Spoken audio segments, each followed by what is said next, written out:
So in 1923, at the end of the minor league season he played in Williamsport, he played football in some independent professional leagues in the New Jersey, Pennsylvania area. He played, and they wouldn't necessarily sign with a team for the year. They'd sign for a couple of weeks.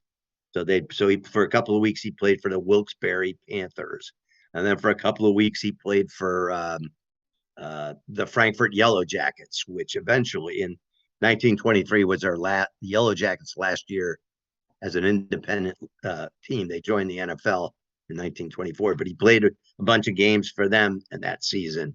Played in the Gilberton. He played for the Gilberton Catamounts, where he teamed up with Fritz Pollard, who was the first Black All-American.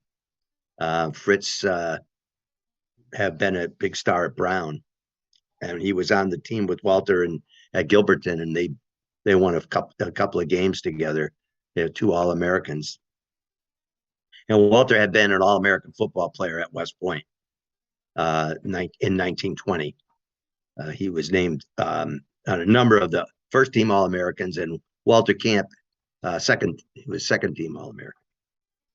So he had a good reputation as a football player. And at the conclusion of the 1925 season, a guy named Charlie Berry, who was one of the backup catchers for the Athletics and had been an All-American football player at Lafayette, talked to Walter about joining him on the Pottsville Maroons in the National Football League.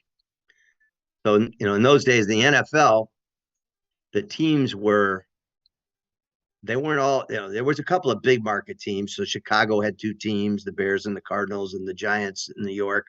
But most of the other teams in the NFL were from small markets: the Canton Bulldogs, the Rochester Jeffersons, the Pottsville Maroons, the Green Bay Packers. The only one of those to survive.